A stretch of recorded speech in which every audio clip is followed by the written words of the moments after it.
God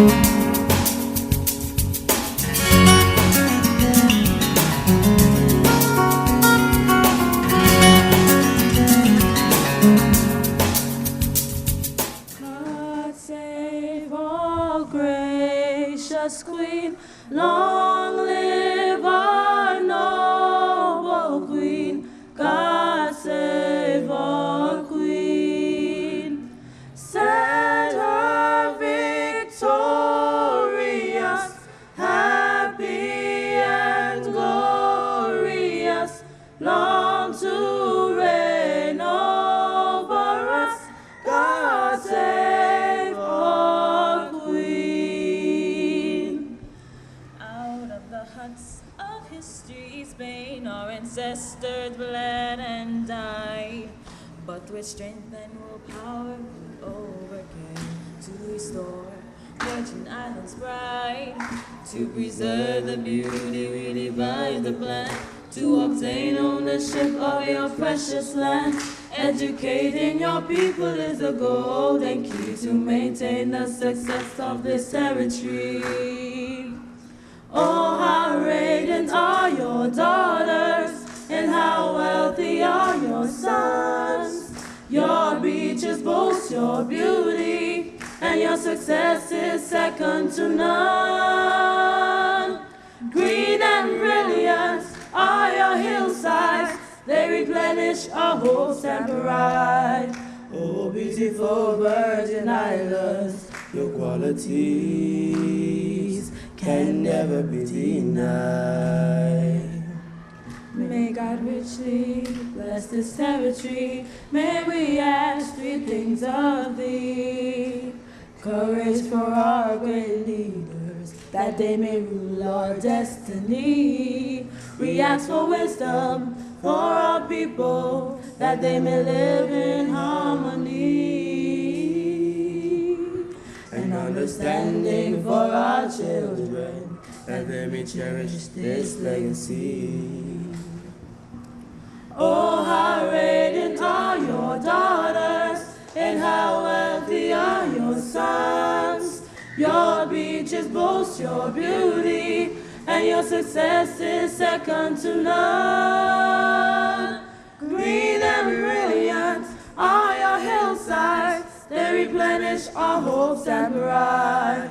Oh, beautiful Virgin Islands, your qualities can never be denied.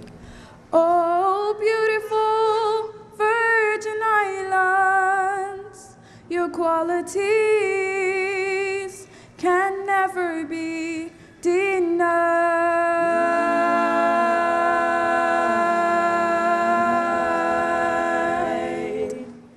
Thank you very much. Let us pray. All heads bowed, all eyes closed. Thank you, Father. The Lord is my shepherd, I shall not want. He maketh me to lie down in green pastures. He leadeth me beside the still waters. He restoreth my soul.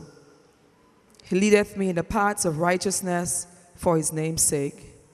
Yea, though I walk through the valley of the shadow of death, I will fear no evil, for thou art with me. Thy rod and thy staff, they comfort me. Thou preparest a table before me in the presence of my enemies.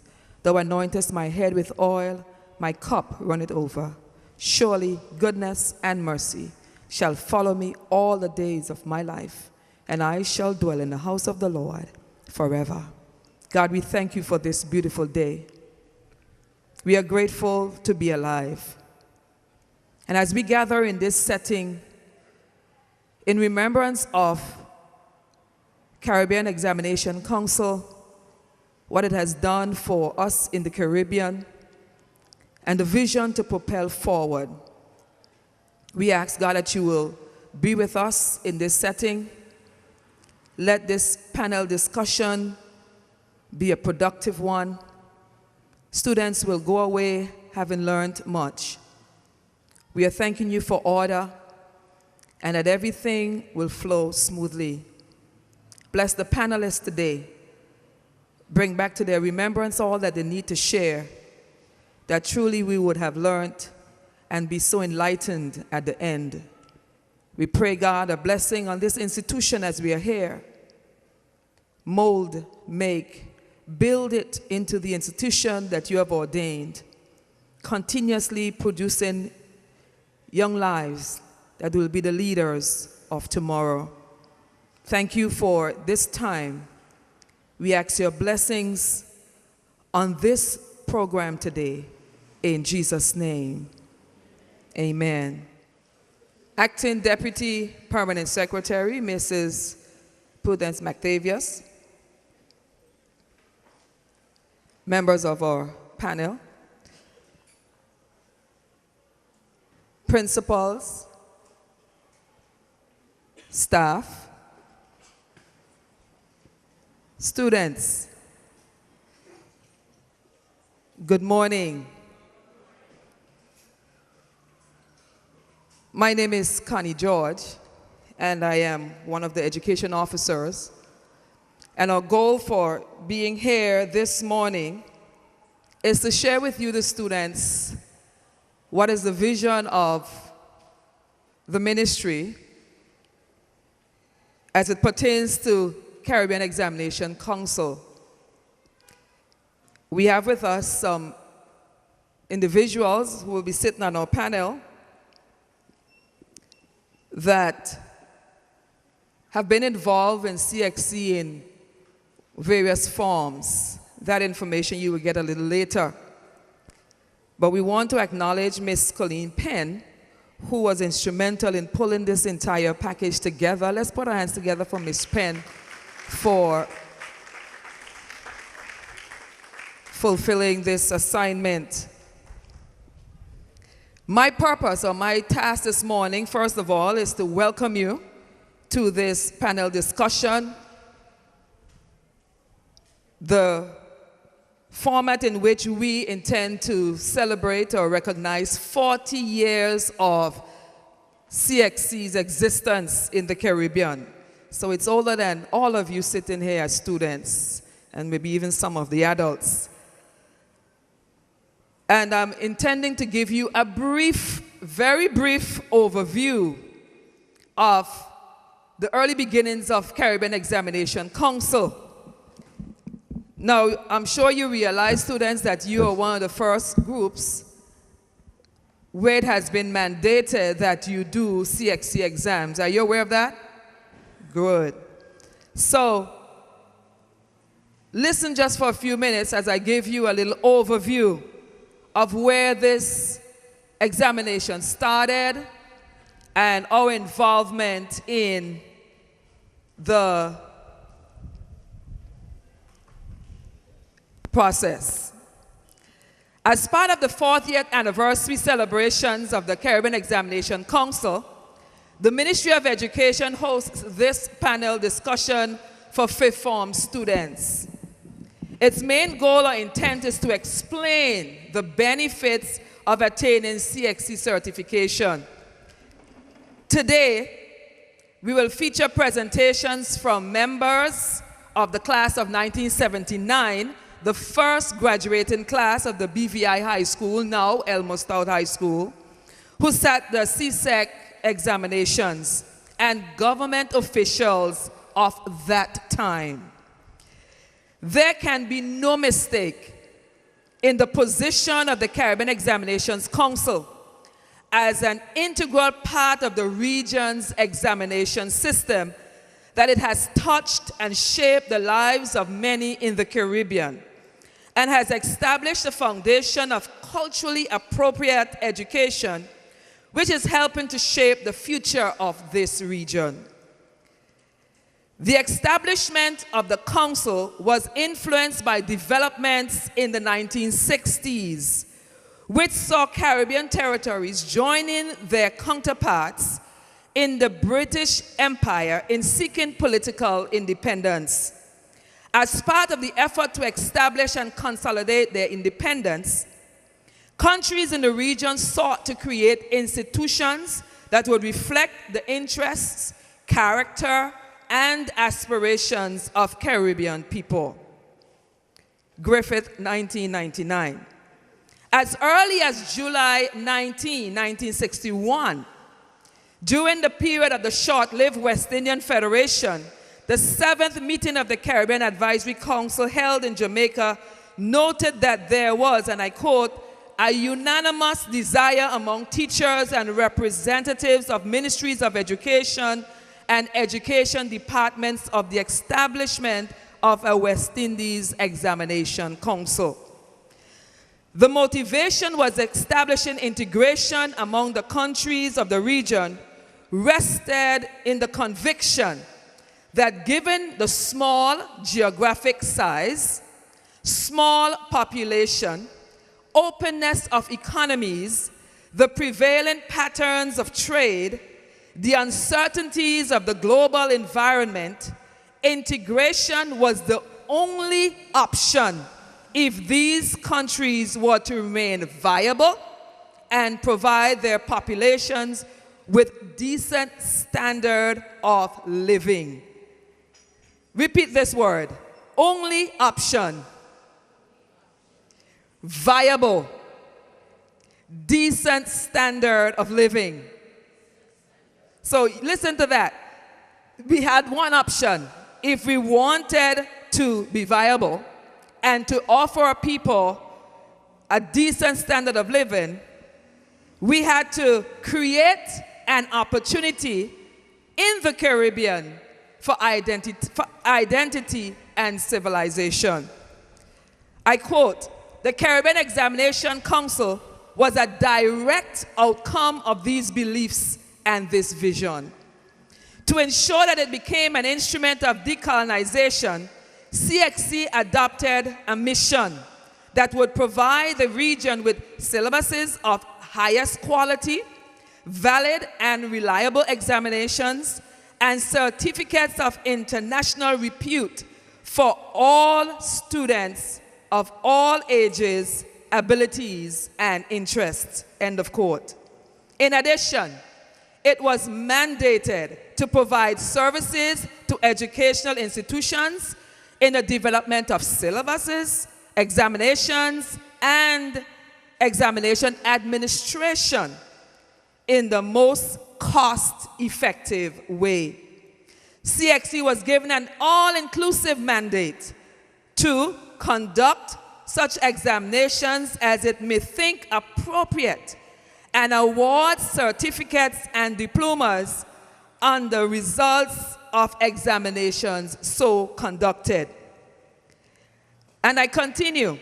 Beyond the specific examination role, CXC was expected to facilitate the development of the human resources of Caribbean development, provide a training for the leaders of the region, and serve as the intellectual and ideological apparatus to nurture our identity as a Caribbean people.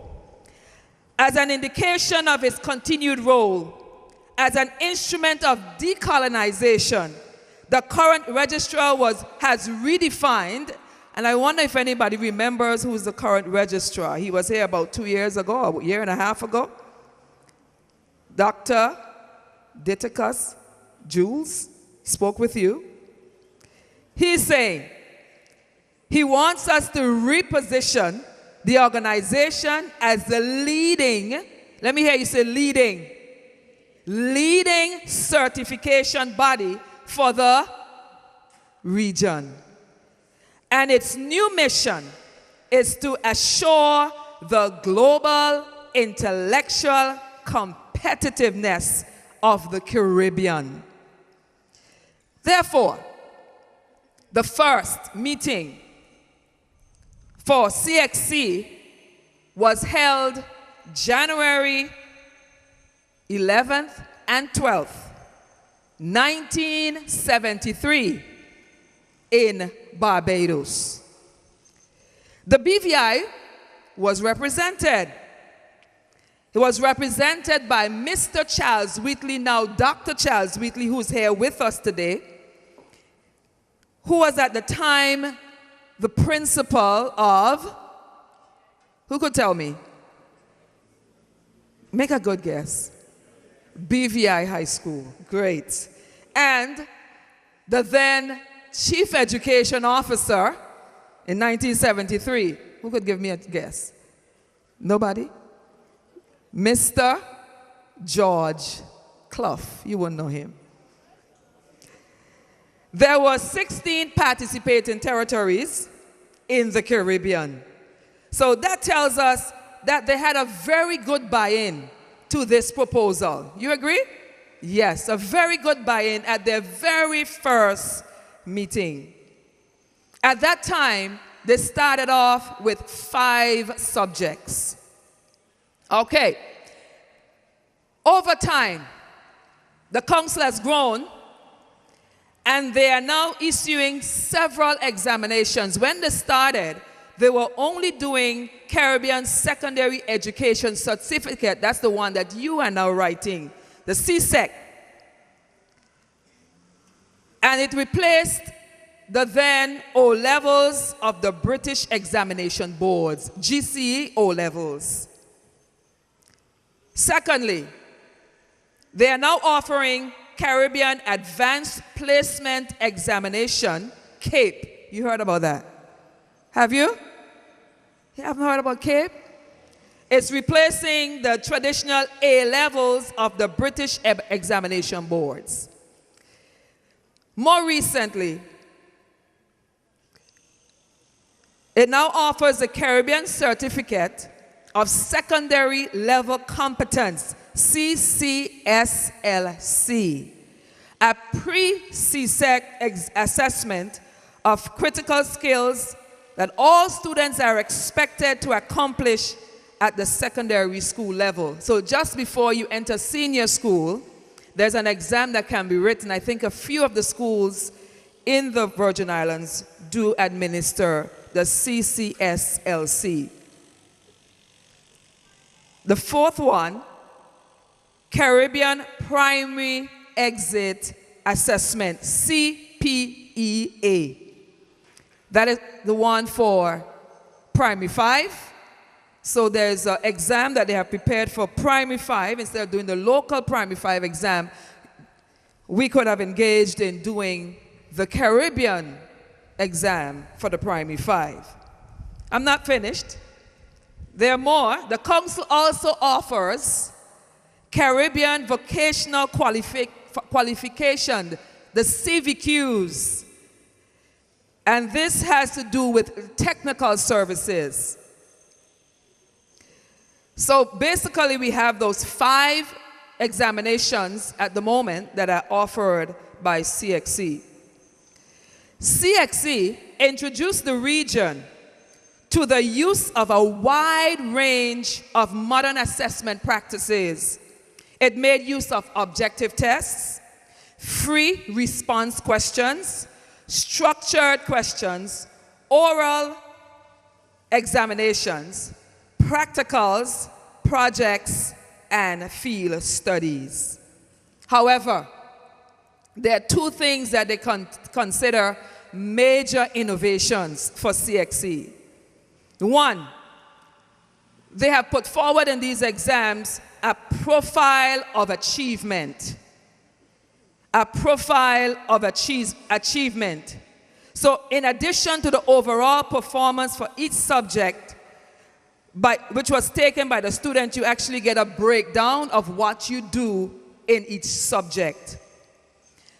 Secondly, one that you are now going through, school-based assessments. How many are finished with your school-based assessments? Well on your way, show hands. Doing some work on them. Not doing some work on them. Okay, I hope everybody's hand is down for that, but you must be well on your way with your school-based assessments right now, and these are having a component of your exam being completed in school, prepared by the teachers and assessed by the teachers. Their final assessment will be by the examination board, CXC. It should be evident by now that the vision, the mission, the structure and operation of the Caribbean Examination Council reflect the overwhelming desire on the part of the Caribbean people to create indigenous institutions to support their quest for dignity and freedom. The success of the organization can be measured by tangible and concrete outcomes. I mentioned earlier that it started with 5 exams. I wonder if anybody could give me a good shot of how many exams they're writing today. The entire region I'm talking about, not you. You have a lot more to go. You know that somebody last year, June 2012, wrote how many? 20. So you know that's not the sum total. So there are more. 30 exams. So that shows that it has been catching on and has been growing. Right here in this institution, we added 2 of the exams that are most recent. Last year was the very first time they were written in the BVI. Tell me, what were they? Physical, yes, physical education, and one more. Last year was the very first time they wrote the exam. Thank you, agricultural science. Who told you? So those are 2 of the most recent ones. However, the number has moved from 5 to 30. That shows that it has really been doing the work. The success of the organization can be measured by tangible, concrete outcomes. The inclusion of Caribbean topics and subjects in the curriculum has been a major plank in the decolonization of our education system over the last 40 years.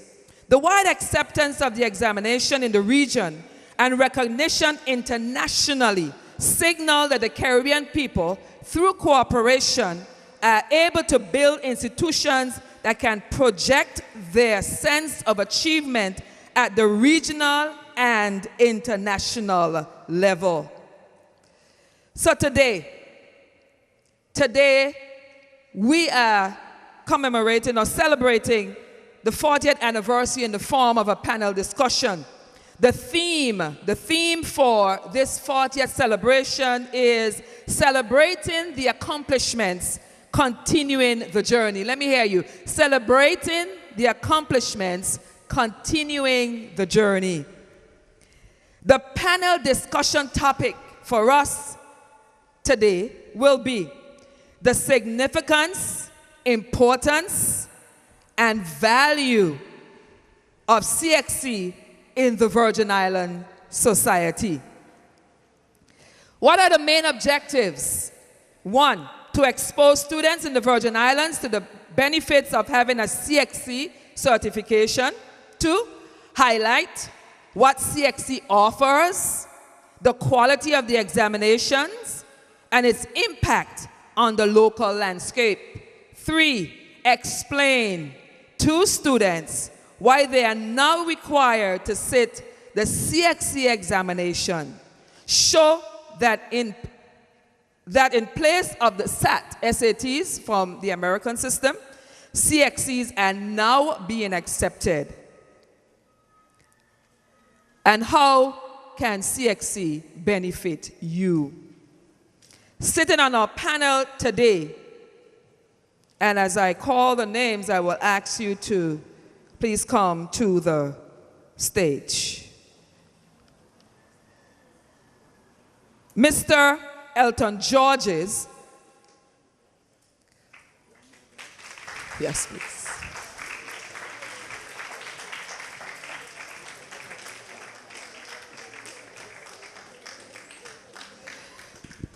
During the time of the introduction of the CXC to the Virgin Islands, this gentleman was the permanent secretary in the Ministry of Education and Culture. So let's welcome Mr. Georges.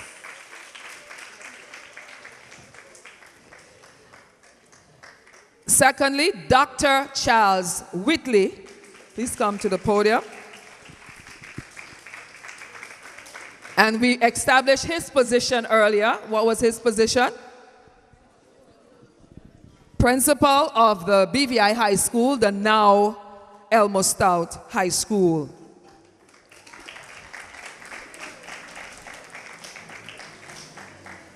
We have Mrs. Teresa Shirley Frett. Mrs. Teresa Shirley Frett. And Mrs. Janice Brathwaite Edwards. Based on my earlier introduction, who could tell me who these two people are? In 1979, they sat where you are now sitting. They were fifth formers at that time. You believe it? Okay. Good. Y'all still look young then. I said yes.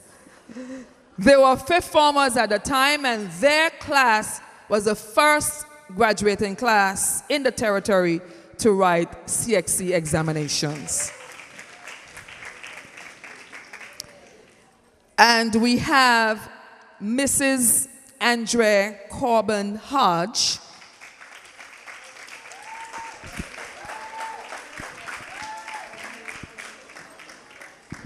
who is currently a member of the staff at Elmore Stoutt High School and has been working with CXC for a number of years. I know she leaves every year to go and mark CXC examination scripts, and you could tell me what subject. Perfect. I know you're smart. Great. Let me tell you, though, that these persons will be comprising your panel for today. We have a moderator for this morning's activity, which I will introduce in just a few minutes. When they were establishing the CXC program across the region, here in the BVI, we had a CXC committee, and the persons on that committee were Dr. Charles Whitley, Miss Enid Scatliff, Mr. Elmore Stoutt, Mrs. Jenny Whitley, Mr. Alfred Christopher, Dr. Michael O'Neill, Mr. Elton Georges, Mr. Kenneth Johnson. Two of those persons are now deceased, Miss Enid Scatliff and Mr. Kenneth Johnson. The others are very much alive and kicking here in our territory. Dr. Charles Whitley will speak from an educator's point of view, as he was the principal of the BVI High School. Mr. Elton Georges will speak to the early years of CXC, as he was the permanent secretary. Both Mrs. Teresa Shirley Frett and Mrs. Janice Brathwaite Edwards will speak as success stories and as members of the first graduating class of the CSEC exams, and Mrs. Andre Corbin will speak from the point of view as a marker, a person working and being engaged in CXC examinations for quite some time. Now, one question I asked you earlier was, what was the ministry's position? And you answered basically that you are the first group that is fully required to sit CXC exams this year. Just to reiterate that. Listen to me for 2 more minutes. Minister of Education and Culture, Honorable Myron Walwyn, has stated clearly the ministry's requirement for all fifth form students to sit the CXC Caribbean Secondary Education Certificate beginning 2013-2014. He did this at a time when he provided an update of the territory's performance at the 2012-2013 sitting. He said, beginning this year, which is this school year, the Ministry and the Department of Education will be implemented a new policy in which all secondary students will be required to sit CXC, CSEC examination. Minister Walwyn added, further to that, any secondary graduate, listen to this part, you will be very interested in this. Any secondary graduate who hopes to qualify for an academic scholarship to study abroad must not only graduate with honors, but also sit and pass 5 CSEC examinations, including math and English. So you're well aware of that. So why are we bringing this to you? One, it's our 40th anniversary and we need to celebrate. We need to remember it. And two, because it's going to affect you so greatly. No longer will you just be applying and getting. You have to have the necessary qualifications for the scholarships. So at this point, I want to introduce our moderator for the panel. Are you ready to hear all that is going to be said? Great. Mrs. Celia Georges is a retired educator, having spent more than 30 years as a teacher. 25 of those years was spent teaching in the Virgin Islands. The remainder was spent teaching in France and in her homeland, the Twin Island Republic of Trinidad and Tobago. Mrs. Georges is a product of the forerunner of CXC exams, the GCE and A-level, O-level examinations. She is Caribbean educated and sees herself as a product of a region that has a lot of merit, force, and weight. Although retired, Mrs. Georges continues to teach to this very day and had to reschedule a number of classes in order to moderate this morning's panel discussion. She now provides instruction at 2 primary schools, the H. Laverty Stoutt Community College, and the University of the Virgin Islands. That is supposed to be the University of the West Indies, UWI. Ladies and gentlemen, distinguished panelists, students, our moderator for this morning's discussion is Mrs. Celia Georges. Let's welcome her to the podium, and she is going to take it from here right on in. Mrs. Georges. Thank you, Mrs. George. Good morning, students. Good morning, panelists, officials of the Ministry of Education. I'm happy to be here. My life is education. My life is teaching. And when I'm asked to engage in a program like this, I simply have to do it. I'm happy to be here, and I just want to remind you, students, of how blessed you are to be products and beneficiaries of the CXC system, and by extension, the American system, because we are at present seeking accreditation to the American system of education. So we stand poised between two mighty forces, and I hope that you recognize this and you do your utmost to benefit from what is being offered. I'm happy also to be among these distinguished panelists. Some are my colleagues, not in age, but we all have a passion for education. And I'm always honored to be in the presence of Dr. Charles Wheatley and Mr. Elton Georges. So I think that you are in for a wonderful encounter this morning, a divine encounter that I hope would propel you on to greater things. Mrs. George has given us a mouthful about the CXC. And indeed, what she reported to us is not only the truth, but it does have significant import for our lives.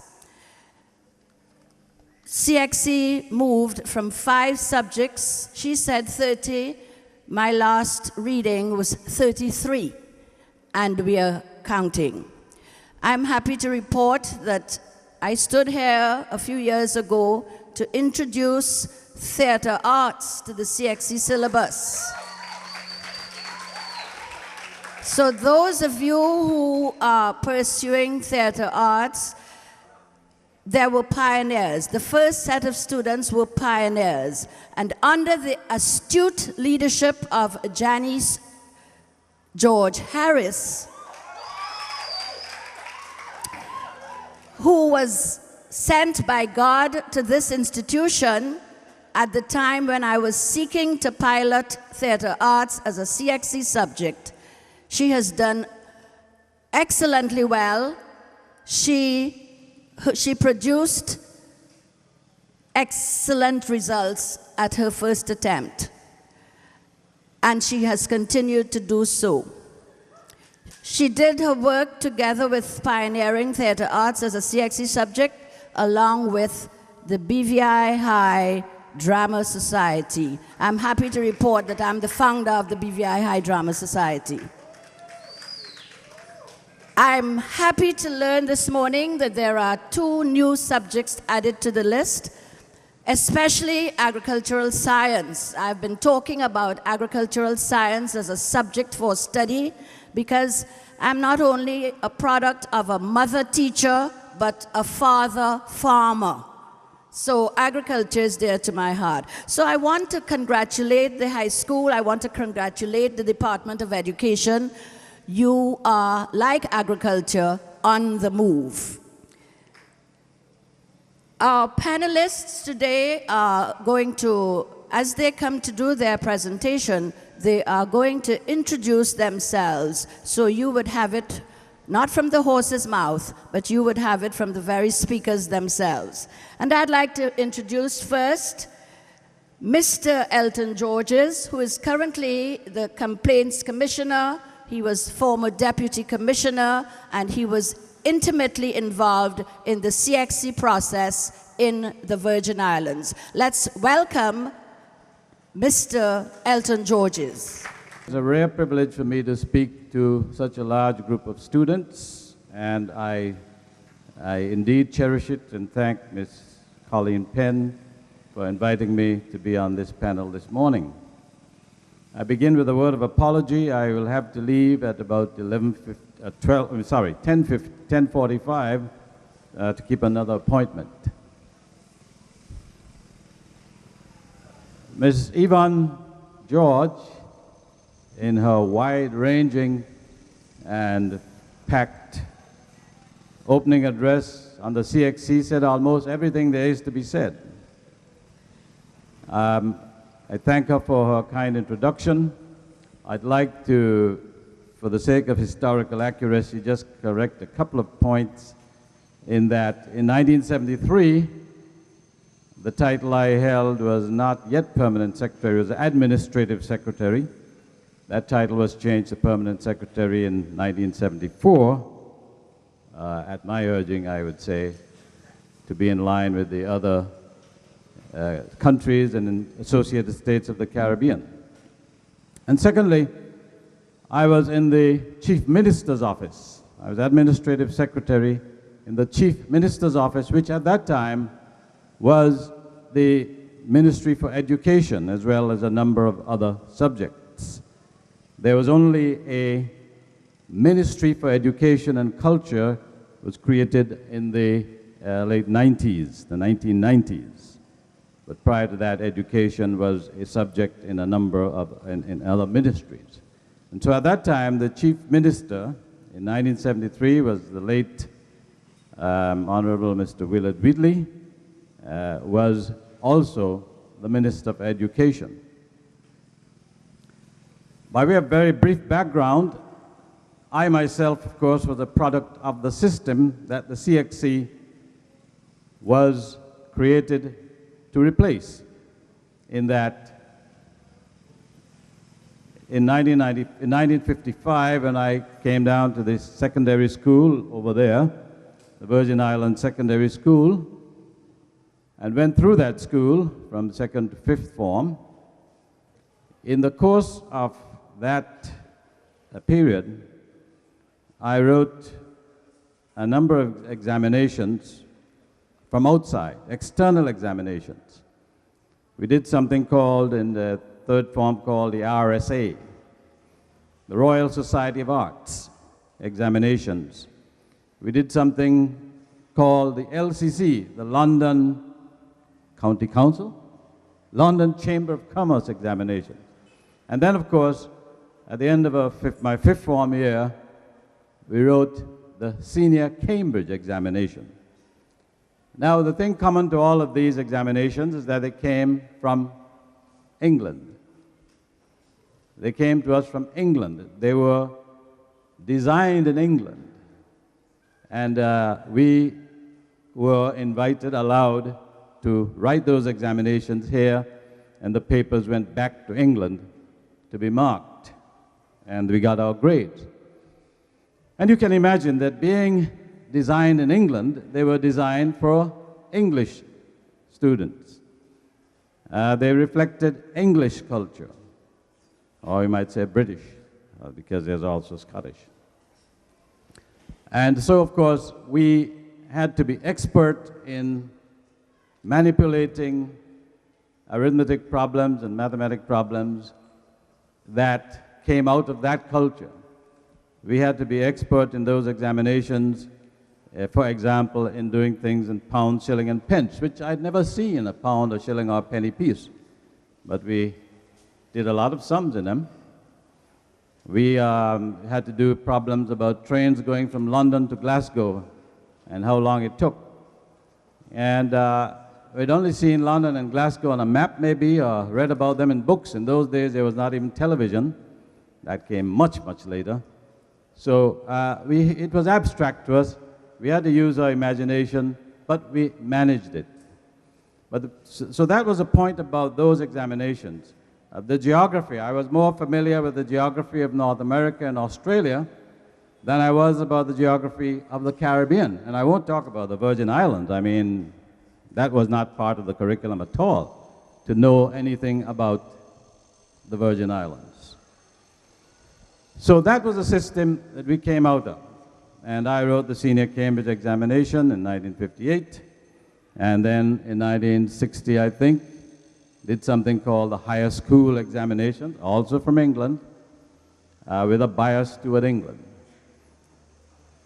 And therefore, when I moved from here, I was teaching here in the late 1960s.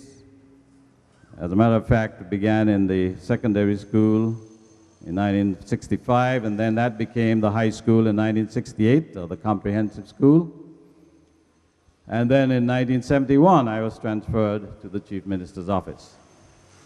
And in that position, my role, as far as CXC was concerned, when the discussions about CXC came, my role in the ministry was to receive all of the incoming information that was coming out of the center where the CXC in Jamaica and Barbados was being generated, to receive those papers, to receive that information, to respond to it, to put it through the government system, and to ensure that the BVI was included in this properly and not left out. So I had to design and write and compile, and I had to first of all, of course, consult with the various people, including the principal of the high school, Mr. Whitley, and the chief education officer, Mr. Clough, who were the technical people sort of at the forefront of this. I was what you call the administrative person at the ministry, coordinating things at that level, making sure things happened as they should. Let me say that the introduction of the CXC to the BVI was not without opposition. I myself, having come through the system, was quite convinced of the need for us to have a Caribbean examination, the desirability. It was you know, something that was to be welcomed, was great.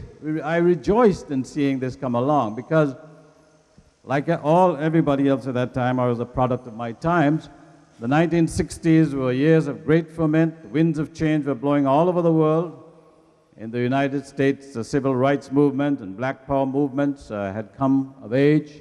In the Caribbean, we were also affected by that, and also by the movement for independence from Britain or whatever country was the mother country at that time, and moving to get our own thing.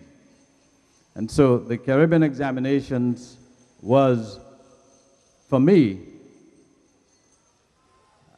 a very important and welcome event in our lives here. And it was, as they say in a line of clothing, it was FUBU. It was for us, by us. And I started to say that there was some opposition within the government to us entering the Caribbean Examinations Council and becoming a part of it. And I remember one very high official, the then financial secretary, whose opinion, when he wrote it, said, entering this Examinations Council will result in lowering of standards and increasing cost to the Treasury. And so he was advising against it, not convinced that it was going to be money well spent. Because we, of course, did have to put up money, pay our share of the budget for the Caribbean Examinations Council. And the budgets in those days were difficult things, as they are now, but in those days they were even more difficult because we were not able to raise enough money here to run our country, and we had to depend on getting some money from Britain